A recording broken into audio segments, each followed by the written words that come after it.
So just running through a bit of the etiquette for today. So as I said, this event is going to be recorded. You'll notice that microphones and cameras are off for all attendees. We'll be taking questions through the Q&A bar, which has been enabled for this session.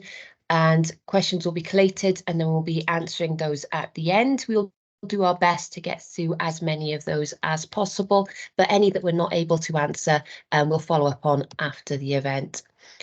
We kindly ask you not to use the chat function. It should be disabled, but just in case you can access it, please make sure you use the Q&A bar for all your questions. So before we get through to the presentations, I'm just going to do a little bit of introduction around the SBRI Centre of Excellence, who we are and what it is that we do. I should probably start by saying good morning. My name's Kate Williams. I'm a project manager for the SBRI Centre of Excellence. So the Centre of Excellence leads on challenge-led innovation, working with the public sector to help them identify and develop challenges that we then help to put out to the market, and hopefully innovative suppliers like yourself come forward with solutions that can help and address some of those unmet needs. So we work with funding providers as well to secure funding to deliver those challenges, and we also support challenge owners and work collaboratively with them throughout the process of challenge delivery. And we also provide recognised training at reduced cost as well to help embed some of the skills that's needed for challenge-led delivery across the public sector.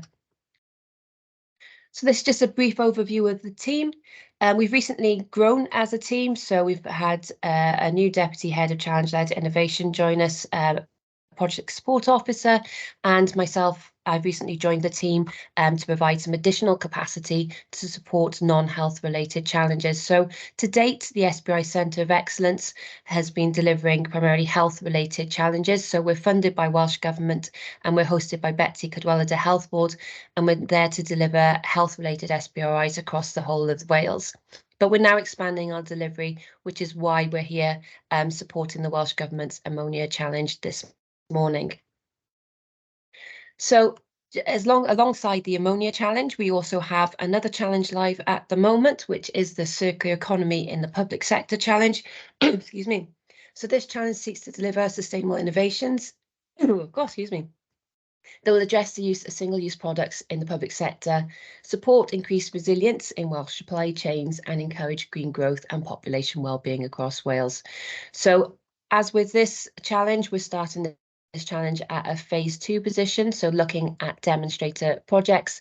It opened on the same day, so it opened on the 2nd of November, and this one will close on the 1st of December. This again can be accessed through the Simply Do portal. So if this is of interest to you, as well as the Ammonia Challenge, please feel free to have a little bit of a look at that to see what it's all about.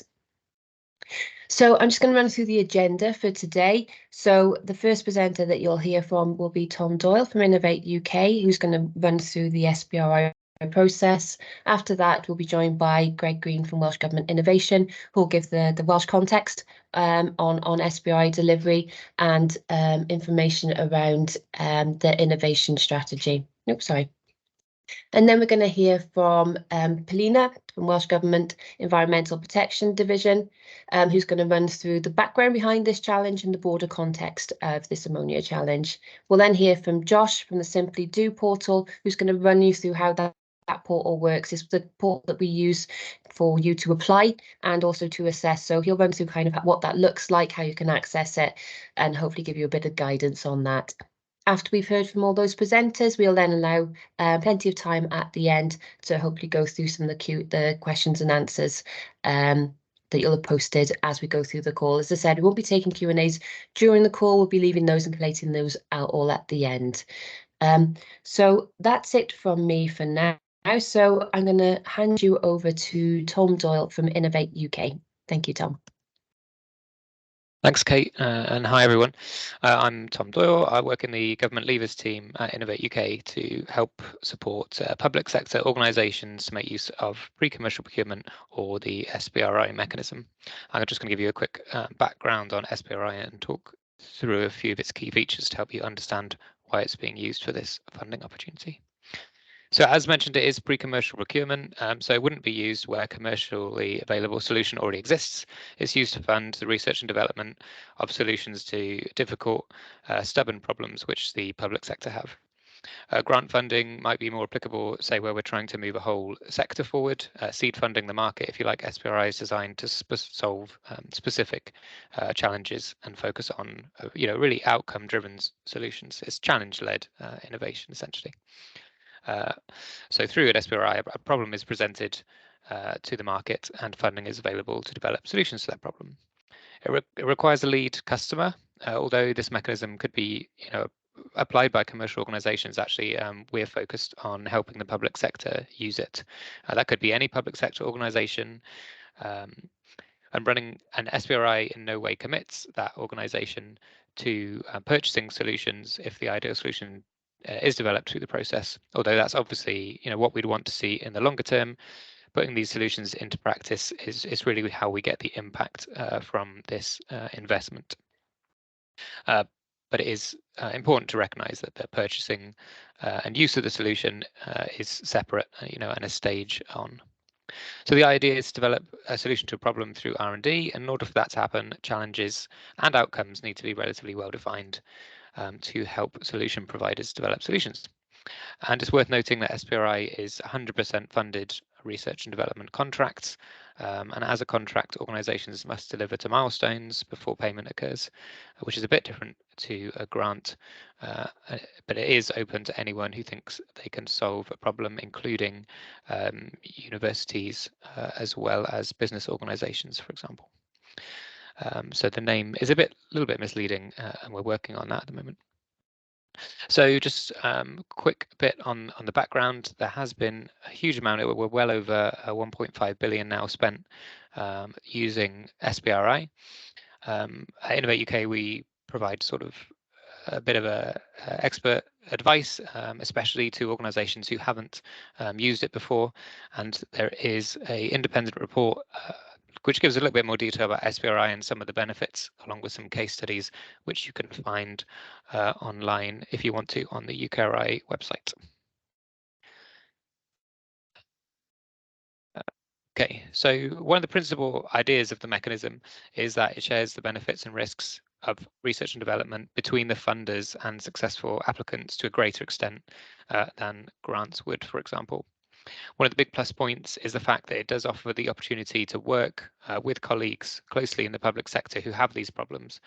And depending on which sector you're in, frameworks and approved suppliers can be more or less of an issue, preventing that in many cases. But this helps to overcome that, gets you're in contact with the people who have these problems, which hopefully is of great benefit to developing a solution. And from the other perspective, it brings those new innovative ideas that could be the technologies or processes, as well as access to a wider range of suppliers for public sector organisations. There are some funding mechanisms which restrict further commercialisation and exploitation of products developed as a result of an award. That's not the case here. SBRI does encourage commercialisation beyond the development, beyond the market that we're talking about here. Yeah, sorry, we'll move on to key features quickly. So as mentioned earlier, SBRI is a contract, not a grant, and unlike grants, they are 100% funded rather than requiring match funding. So as contract payments are made on completion of milestones, which are bespoke and agreed, before starting each project. But payments can be reasonably reduced, delayed, or withheld altogether if milestones are not met, and costs quoted should reflect fair market value, be actual costs, and not include profit.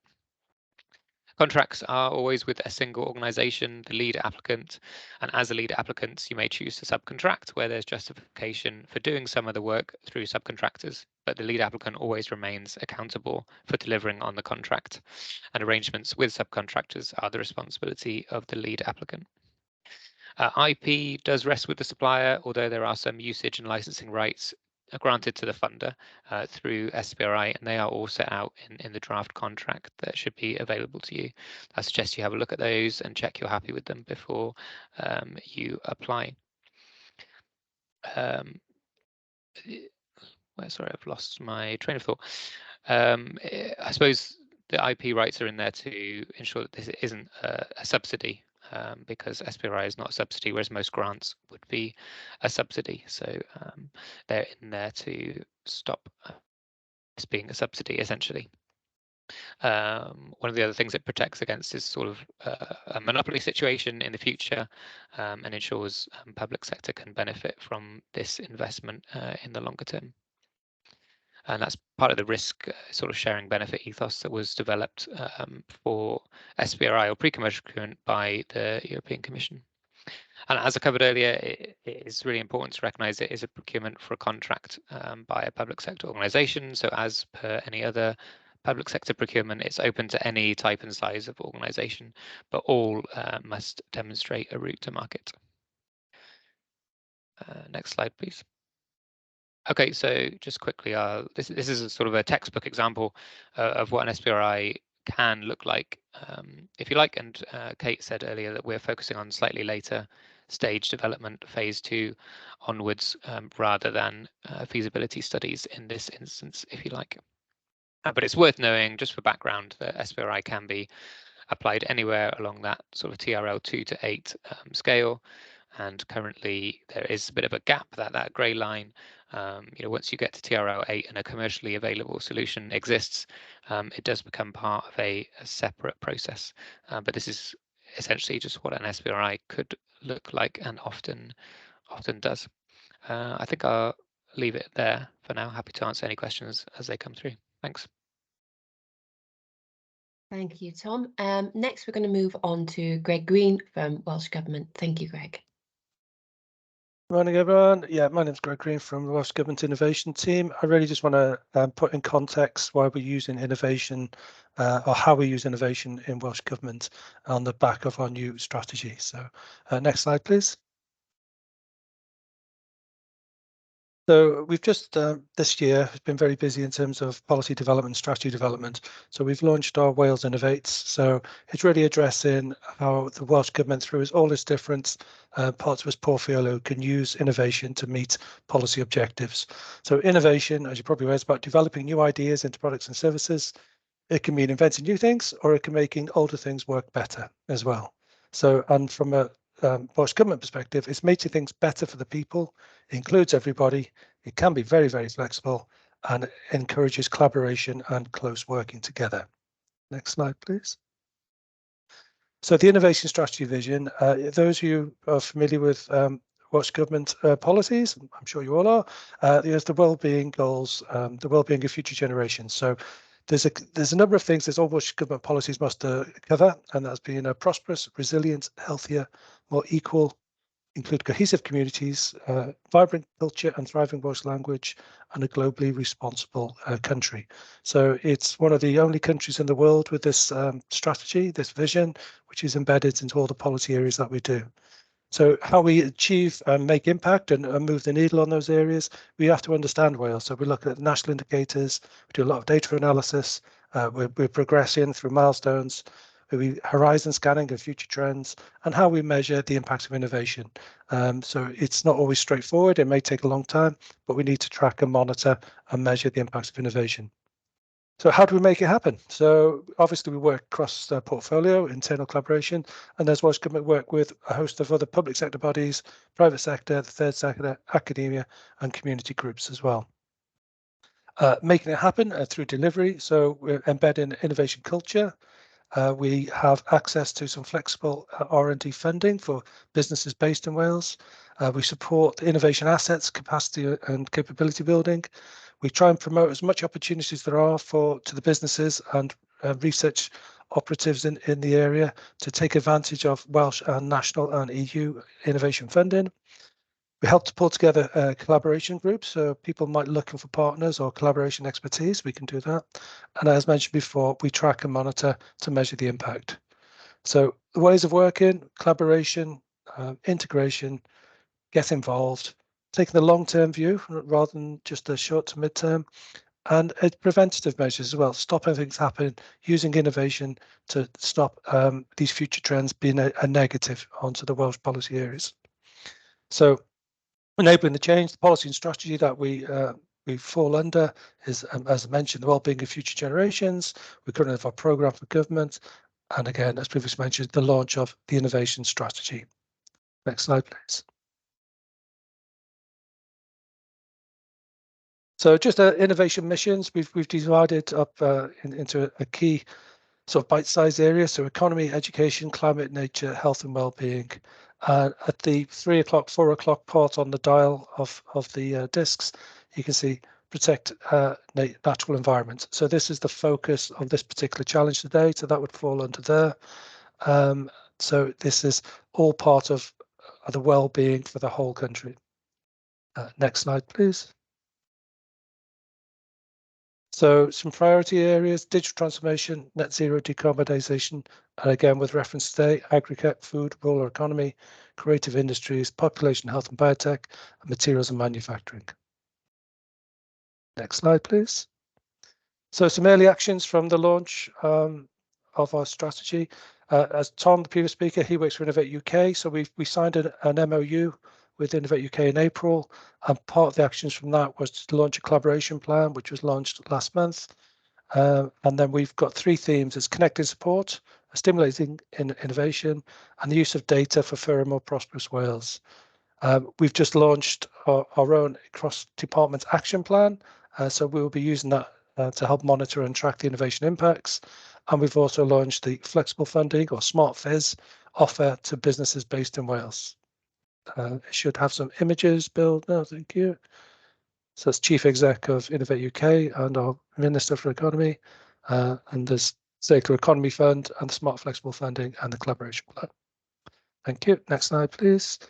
So as part of the innovation across portfolios is innovation and procurement. So that's, you may be aware that there's a newly announced Procurement Act, which will come into force in 12 months' time, and the ongoing use of small business research and its current sort of rebrand, refresh, and fit for purpose review that's underway at the moment. And they all tend to fall under the pre-commercial procurement. But then there's also the procurement of innovation.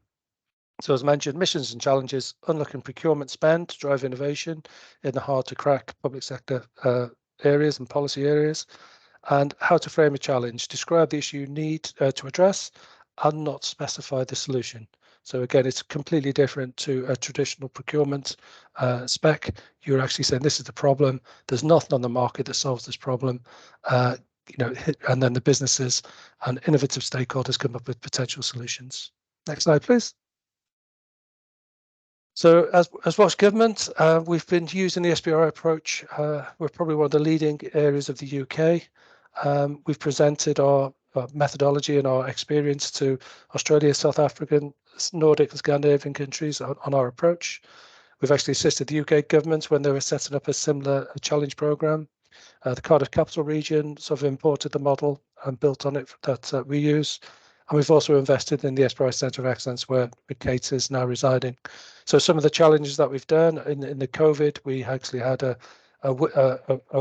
competition that won an award for the rapid sanitisation of ambulances. And we had one which Government Opportunity Award around childhood obesity, affordable, nutritious food. Next slide, please. Just in terms of the agri landscape, sort of rural economy, an example of a few challenges. This was a metal mine water remediation. So this is out in West Wales, where in flash flooding instances, metal mines can discharge heavy metals downstream. So there was a challenge to try and stop the heavy metal loads going further. So there's a mixture of hard infrastructure and then electrocoagulation, electrolysis going on there as well. Next slide, please. And again, I think we might have a few pictures of cows today, but one of our very first challenges was fenceless fencing. Again, this was a National Resources Wales challenge in trying to control the erosion of upland watercourses by cattle trampling into the waters and eroding the riverbanks as well. And then we also had an example of invasive non-native species, which was to do with aquatic and flora. So your Japanese knotweed, Himalayan balsam, for example, but also how the solutions to remediate the soil after those non-native species were eradicated.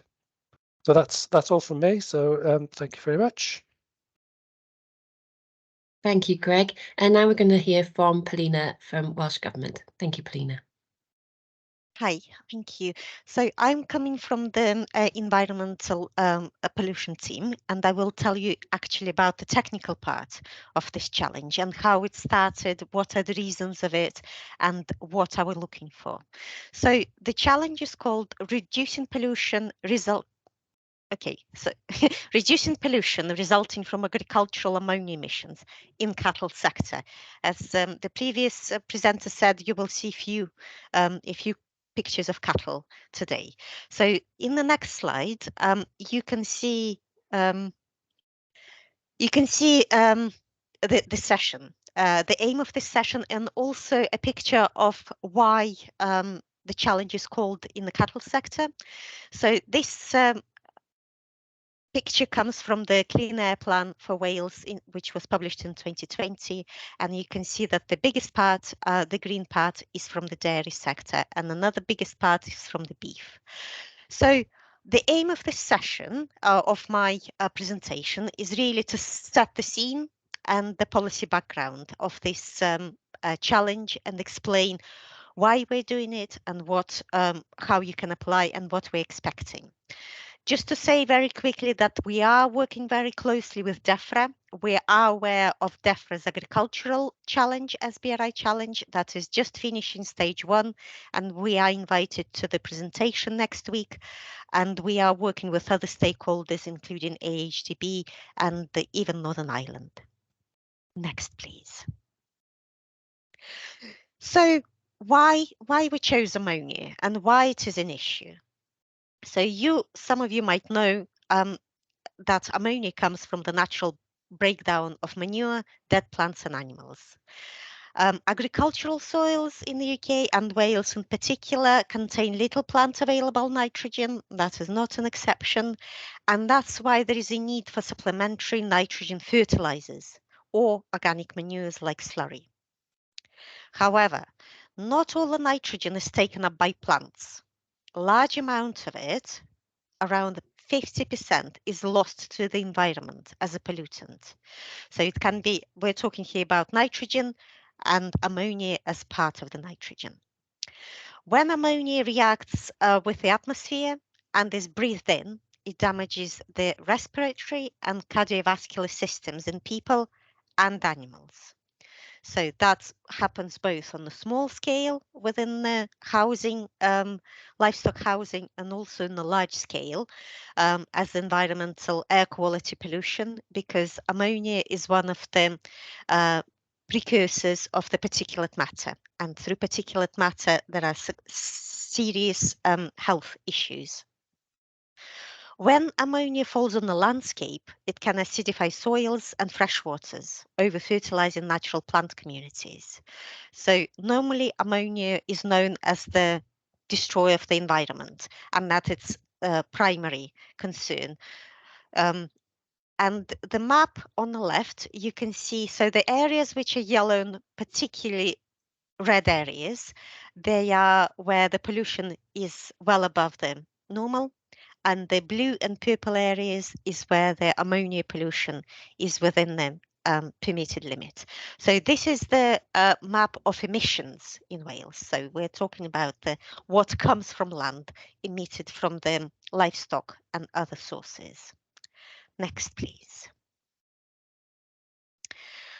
So that was the whole picture of ammonia, and why we're sort of worried about it now all of a sudden.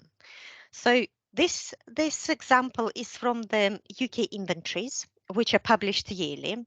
This is a slightly older example, but I chose it because it shows very clearly what happens to ammonia compared to other pollutants, other air quality pollutants. As you can see in the picture, all pollutants are in decline. Their emissions are declining and reducing. So some of them are reducing drastically, some are sort of less. But the blue line at the top is the ammonia.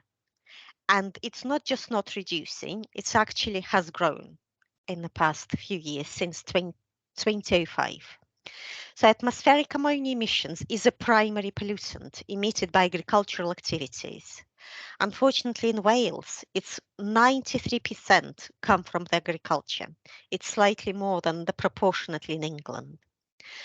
So the remaining 7% are shared between transport and industry. Percentage of Welsh land where ammonia concentrations exceed critical levels. Critical levels is a way of measuring concentrations of ammonia in the air. Concentrations include emissions and transboundary pollution from other areas. So it's a little bit more than just emissions.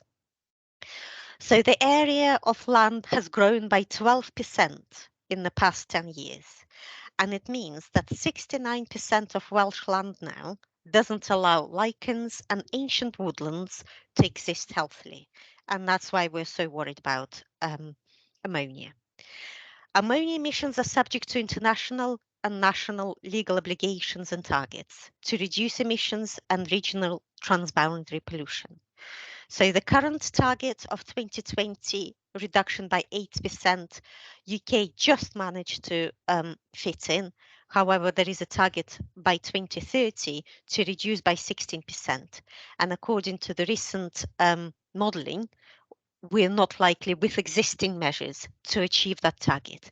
And that's why we're looking for you to innovate and provide potentially some answers to us. If the current measures can't bring us to that target, we have to look to somewhere else. And hopefully some of the innovations from this project will deliver those reductions for us.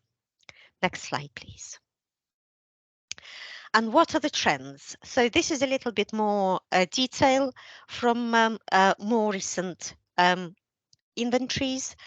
And you can see the brown graphs is the agricultural input. You can also see that it's slightly increasing since 2005.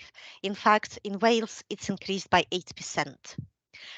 Also on the same picture, you can see disaggregation by sector. So this shows different disaggregation to the first slide, in where I showed by the species, what was dairy, what was cattle. This is types of agriculture disaggregation. Here you can see that roughly 40% come from cattle manure management and another 30% from manure applied to soils. So Wales has less than England of emissions from inorganic fertilizers, for example, like urea, and other manure management. So that's why we are concentrating on the cattle. So with you can see, so what is included in the cattle manure management, because that's quite a rough term. So that includes livestock housing, manure storage and outdoor concrete yards. So some of those areas are covered in existing measures, but we're hoping that maybe this is something that you will be able to look at in your technologies, because you can see if you can address the biggest areas of pollution, for example, cattle manure management, the emission factors and the emissions will be reduced in the biggest place. If you address other areas, for example, like inorganic fertilizers or grazing animals, then your contribution won't be as much. So we are hoping that you will be addressing the biggest polluting areas. Next slide. And now it's going exactly to the project and what we're hoping to achieve with this, the project aims. So there are two main aims that we are hoping with this project to achieve. So the first, they're very much connected and they sort of could be brought into one, but it's better to make them clear and to say that there are two. So the first aim is to validate ammonia emission reductions in products. It can be products, your innovation, processes or services that are near to market.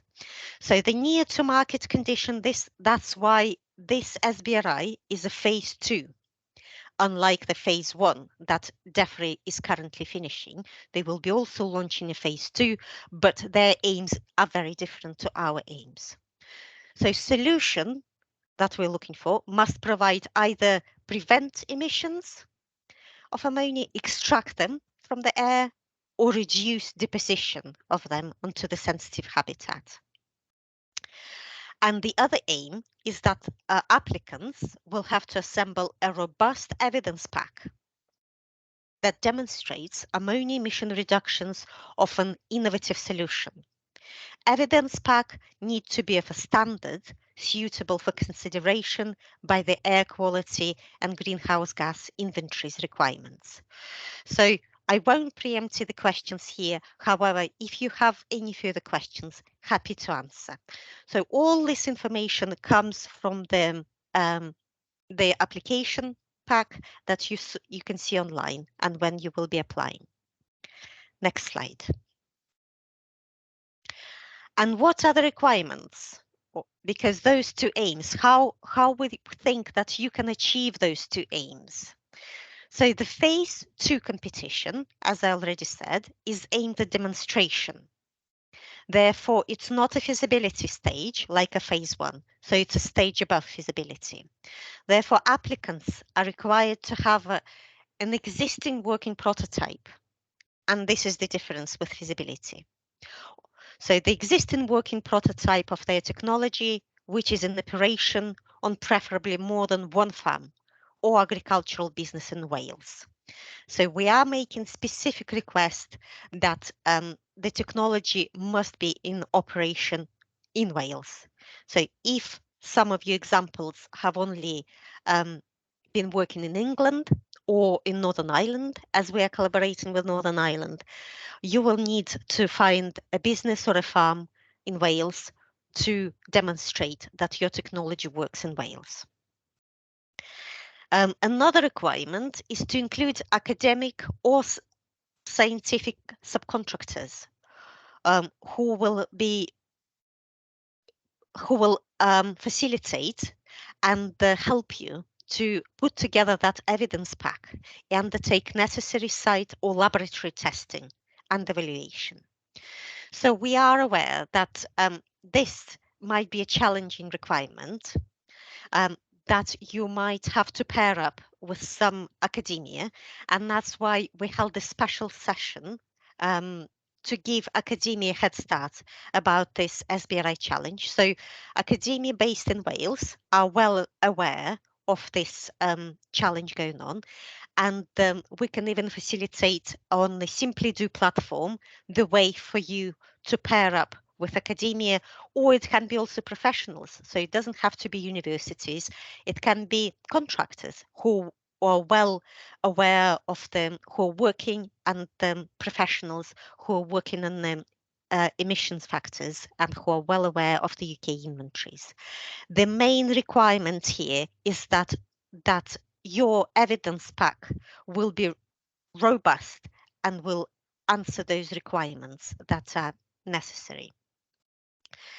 So another one is that you need to demonstrate that the technology considers potential pollution swapping. So we are aware that unfortunately that's some measures, though they might be reducing greenhouse gases or they might be working on nutrient management, in the meantime, they reduce ammonia emissions.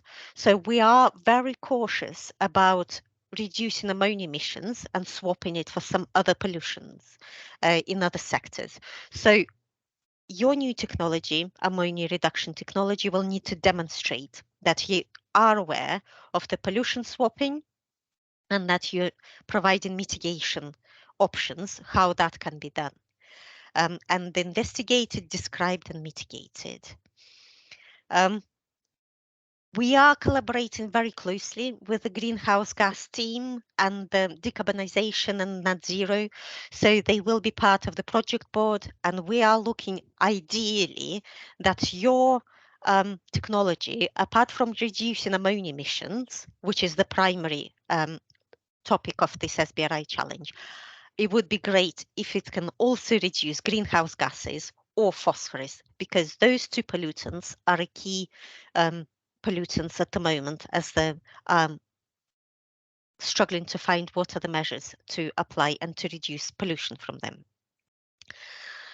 Another requirement is, and this is essential really, is that your technology has to be cost effective to farmers. You will need to evaluate cost effectiveness for the implementation of the proposed technology. So the cost to farmers and government should be proportionate to the benefit. If the costs are very high, for example, we are aware of a technology, I won't go into exactly detail because the results haven't been published yet, but we are aware of a technology that is reducing ammonia significantly.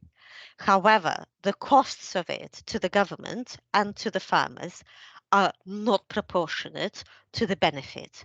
So ideally, we're looking to something really that, apart from the costs being proportionate, ideally, it would be great if farmers would be really benefiting from your technology, that it will deliver the benefit, additional benefit, apart from reducing ammonia. It can be lots of different ways, but you will have to demonstrate if there is an additional benefit for farmers or that it is cost effective. So demonstration of both in your application form would be really beneficial for the application. So that's the 4 big ones. There are 3 additional ones that we would like for you to be aware of. And if you can demonstrate your awareness of those 3 other requirements in your application form, that will be also advantageous when we will be assessing your application. So we are aware that every single mitigation technique, every single existing technology to reduce ammonia emissions has disadvantages. There are always downsides to every single thing. It can be costs. If it is just costs, that's it. But there are other. It can be pollution swapping, but it can be other disadvantages. A lot of the time there is a whole list, and sometimes it's something which is not expected, and you might only have an idea that that area needs to be investigated. So for example, just a quick idea. So one of the measures that is really looked into detail at the moment because of the greenhouse gases reduction, health boards in both Wales and England questioned its effects of that measure on the public health, on the down the food chain. So that's something to be aware of. So that's not a pollution swapping. That's not a cost effectiveness for farmers. It's another disadvantage that we have to take into account. Another one which we're very keen for you to be aware of is the Water Resources Control of Agricultural Pollution Wales regulations. So if you live in Wales, I'm sure you heard of them. And this, we're very keen that your new technology complies with all legislation and with all requirements of those regulations.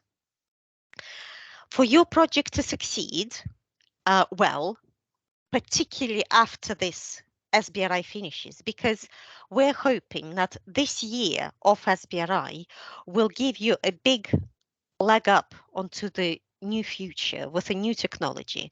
But to deliver that and to make it to make the most of it, you will have to work closely with potential users, that's farmers and customers. So the earlier you start to do that and record their feedback, if you already have some feedback from farmers, that will be a really good addition to your application form. And the closer you work, the more you will be able to learn about any disadvantages that your technology causes or any other concerns from farmers. Next slide, please. And this is just a very quick reminder about the timeline, what we're looking at. So the event was launched last week, 2nd of November. It went open on different platforms at the same time. Today we're holding a briefing event. It is recorded and hopefully will be more people watching it online as we will be receiving more questions and the interest has been shown across the board. So for you to be aware, you have roughly 2 months to put the application together. It's all done on the Simply Do platform, and there will be, I think, a person after me explaining about the Simply Do platform more. So, as I said, please think about the academia. During this time, in your application, you will have to specify who have you paired up and how you paired up and what are the terms and conditions. So hopefully the 2 months will be enough. Once the application closes, we will start the assessment in the mid-January, and the shortlist will be on the 19th of January. If you're shortlisted, you will be attending the meet and greet with suppliers and with us, and this is where we will look at your applications sort of more closely. And because it's up to 5 people, up to 5 companies, we're hoping to fund. We can't go more, but we can go less depending on the application quality. So decision release is end of January, and the contracts are awarded on the 29th. And after that, project commences on the 7th of February. It will take us exactly a year of testing, including all the seasonal adjustments necessary for the full agricultural cycle. And we will finish in 2025, which will allow us just a month before the funding ends at the end of March 2025. And I think that's, just one more slide, please. Yeah, so I decided to put this together to summarize what we are looking for in your applications, what a successful application might look like to us. So this is not the end list. This is just an example, what we will find a good application example. It can be, your applications can be different. It can be a whole mixture. So each application will be considered on the individual merit basis. But this is just to give you an idea. So we will hope you will explain how the proposed innovation works from the technological point of view, because some technologies, we are aware, are very complex. So we need a good explanation, particularly if it's a very innovative work. After that, we hope that you will describe how the proposed technology is operating on a Welsh farm already. So if it's not operating on a Welsh farm, if you will need to bring it from England and find the Welsh farm, you will have to find the path and show us that this is the way we're looking for, hoping to collaborate with this path, with this Welsh farm. As I already mentioned, we are looking for you to pair up with academia to prepare an evidence pack, because the whole idea, the whole aim of this project is the evidence pack. It's not so much the business, developing business. This is the differentiation from the DEFRA phase 2. We are concentrating on your robust evidence pack, and that's why you will need the academia to put that together. You will have to provide an example of data that shows ammonia reductions. So if you just say, this is my technology and we think it reduces ammonia, for us, that's not quite good enough. We hope to see some data that demonstrates those reductions. We are hoping to see awareness of how your technology affects other pollutants. So maybe not so much detail like data or anything, but you will have to demonstrate some awareness of pollution swapping or how it reacts with methane or phosphorus. You will also hopefully demonstrate that proposed technology delivers benefits for the farm where it is in operation. So that going back to one of the top 4 aims of cost benefit to the farmers and benefit and general benefits for them. And the essential part of your application that it needs to be submitted by 5th of January. We're wishing you really good luck. Hopefully you will do it all. Diolch yn fawr iawn. Gobeithio bod chi'n llwyddiannus. Gobeithio weld chi flwyddyn nesaf. Thank you very much.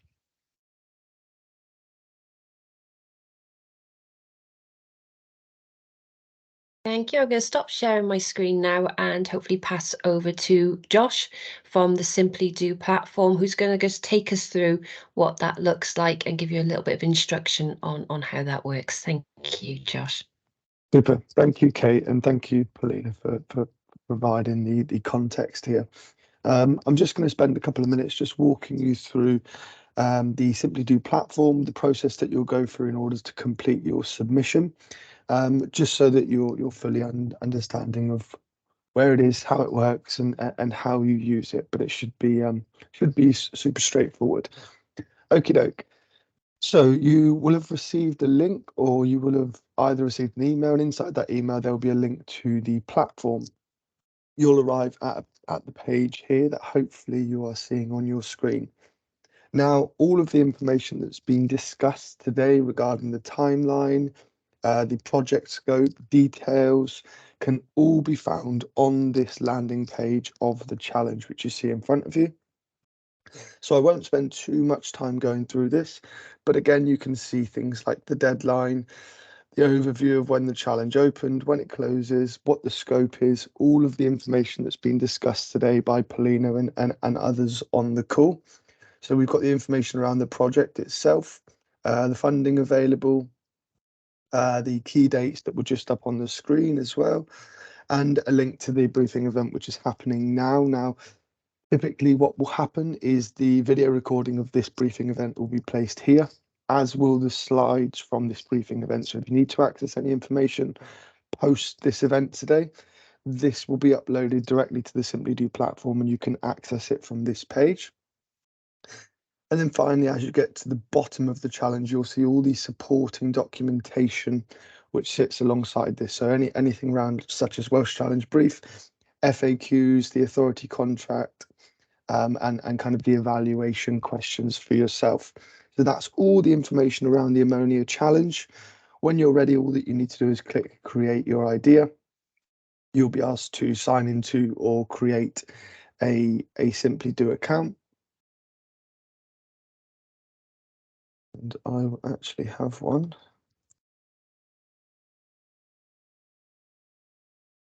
No, I don't. Yes, I do. There we go. Once you've registered or logged into your account, you'll be taken straight through to what's called the idea format. Now, this is the form that you'll be expected to complete. It follows sections A to I down the left-hand side here. And all that you'll need to do is go through this form from top to bottom, complete it, and get that submitted, which is in the top right corner, by the 5th of January. Within this application, you're able to work collaboratively with other individuals. All that you'll need to do is click Add a Collaborator, type in the email address of the individual that you're going to be working with, and you can then invite them onto your idea and begin working on this application together. But essentially, you'll be working your way through the sections down the left-hand side. The sections for scoring will begin at section D, where you're speaking about your solution and how your solution can benefit the challenge in particular. There's areas within this format in order for you to upload things like a diagram, which explains the process, a project plan if you've created one, and indeed, as has been touched on already, your letters of support. So evidence of your Welsh partner and the work that's going to be taking place with them. And then finally, once you have completed this submission, so you've gone all the way through from top to bottom, as I've touched on, all you need to do is click submit. That will then come through to the team. You'll receive an automated email thanking you for submission, and that will then be complete. If you submit before the 5th, you are able to withdraw and continue working on that submission, provided you resubmit prior to the challenge deadline on the 5th of January. If you have any technical issues when working on the product, in the bottom right-hand corner, you can open up a conversation with myself or another member of my team, and we'll be on hand to support you. So any technical questions, get in touch with us. If there's anything around the challenge brief or the scope, it would be getting in touch with the team themselves. Okay, I'll stop sharing my screen and pass back over to yourself, Kate. Thank you, Josh. That's great. So that's it from the presenters. So now we can move on to the Q&A part of this event. I can see we've got one question in the Q&A already, but if anybody else has any more, please feel free to drop those in the Q&A and we'll be going through those. So the one question that we have at the moment is from, I think it's Leanne. I hope I pronounced that correctly.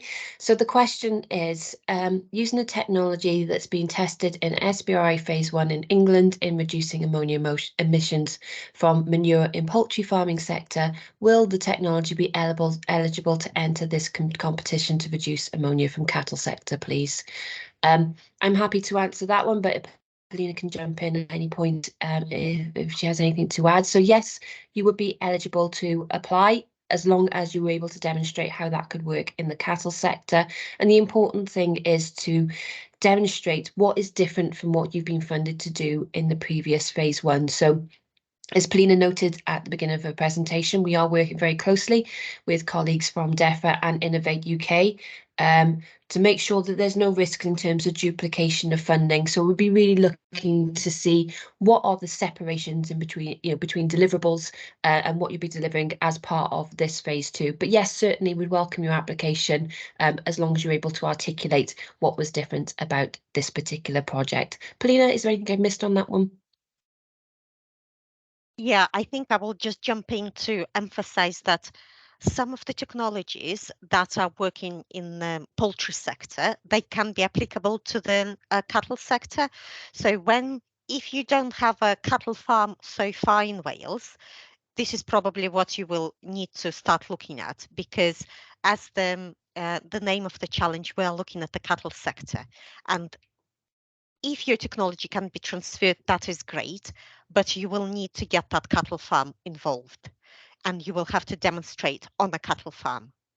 So I wonder if Steve can have any addition from the technical point of view, or have I summarized that correctly?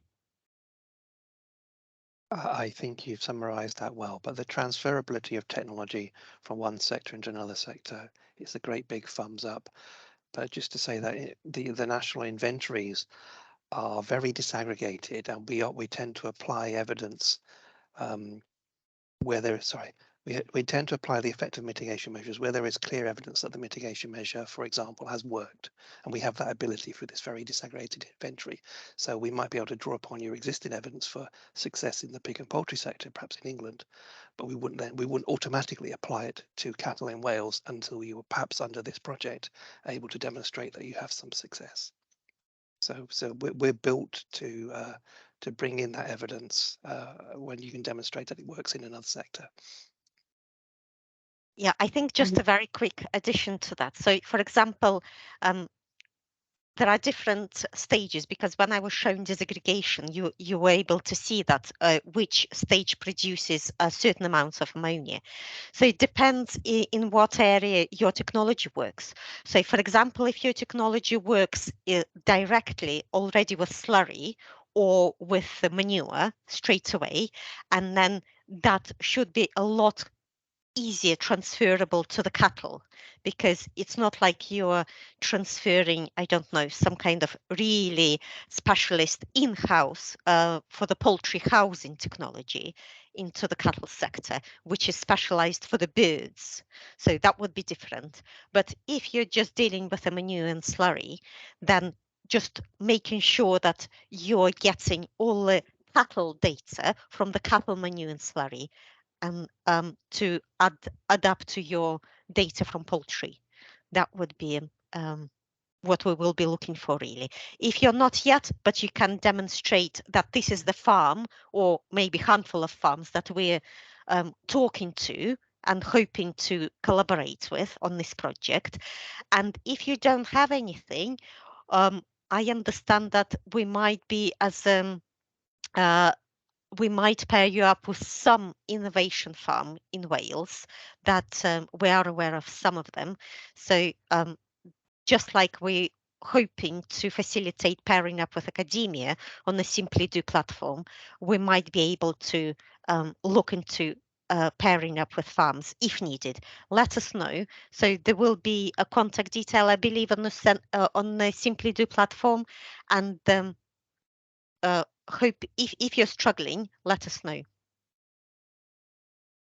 Thank you both. So we have another question from John Owen. Does the technology developed have to be previously supported through phase 1 funding? So no, it doesn't. This is an entirely separate funding opportunity. So you don't have to have previously gone through any other phase 1. The only thing I would encourage you to do is, in terms of the application form, it would be useful to understand what has brought you to this point. So what kind of evidence of research and development can you provide in terms of the work you've already done, but that doesn't have to be funded through any previous phase 1 in relation to an SBRI. Within the application, there's also a little box as well within that to state any previous funding that you've had. So please, if you have had any funding, whether or not that's an SBRI or other funding, if you can just provide details within that, it doesn't necessarily prevent you from applying for this funding, but it does help us to understand how this project will take you on further. So what advancements will this funding enable you to make that you haven't made previously? So again, we're really kind of careful to make best use of public funding and making sure that we don't duplicate the funding. So the more awareness you can raise at that point, the better, because it just allows us to discuss that and be confident that any deliverables are separate. But yes, certainly, no, you're not required to have had phase 1 funding, but please do articulate what has brought you to this stage and what evidence you have to support that. I'm not seeing if there are any other questions at the moment. I'll give people a little bit more time to add anything in case they do. Whilst we're waiting for people to add some more questions into the Q&A section, it just wants to draw your attention to a couple of things. So again, reiterating what the closing deadline is. So the 5th of January 2024, that's at 12 p.m.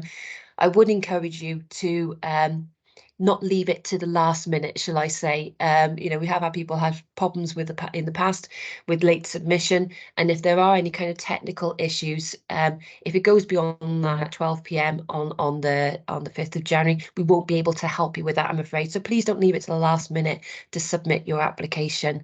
And the second thing that's important to note is that with any SBRI, it's a UK-wide delivery process. And in that respect, there's a standard SBRI contract that we use across the whole of the UK. That contract is included within the information at the bottom of the Simply Do page. So please do make sure that you're familiar with this before you submit your application, that you're familiar with the terms and the conditions, because when you submit your application, you are in essence confirming that you are happy with the contract that you'll be expected to sign upon confirmation of that R&D contract being awarded. So as it is a standard document across the whole UK, it won't be subject to change. So there won't be any negotiation on the terms and conditions. It pretty much is as it is. So please do make sure that you do have a read through it, that you're comfortable with those terms and conditions. If you do have any questions, please do let us know. But by submitting your application, you are confirming that you have read that contract and that you are happy with those terms should you be successful in receiving funding. I'm not seeing any more questions at the moment, but I will leave it another minute or so. And just to reiterate, this event has been recorded and we will be sharing the video after the event. So again, that will be added onto the Simply Do platform at the bottom of the page. I've added the link to the Simply Do platform in the Q&A bar. So if you haven't already got it, please do take a look at the Simply Do page and start to get familiar with the challenge brief and any supporting documents that are surrounding that. Again, not seeing any more questions coming through. Please, as I said, do feel free to contact the SBRI Centre of Excellence separately if you do have anything you want to kind of query direct. Before we draw this to the close, any more comments from any of the presenters or any kind of anything they want to raise before we draw this to a close? No, everybody happy? So I'm going to do the last call for Q&A. So last to submit the Q&As directly in this session before I draw it to a close. I'm not seeing anything come through. Oh, darn.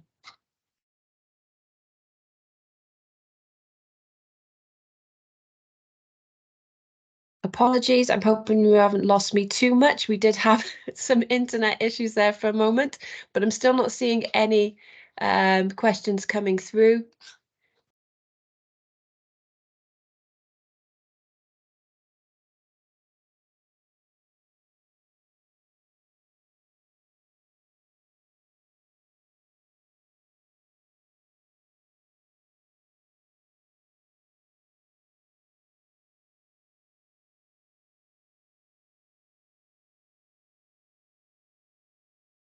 believe Kate's probably had some internet issues.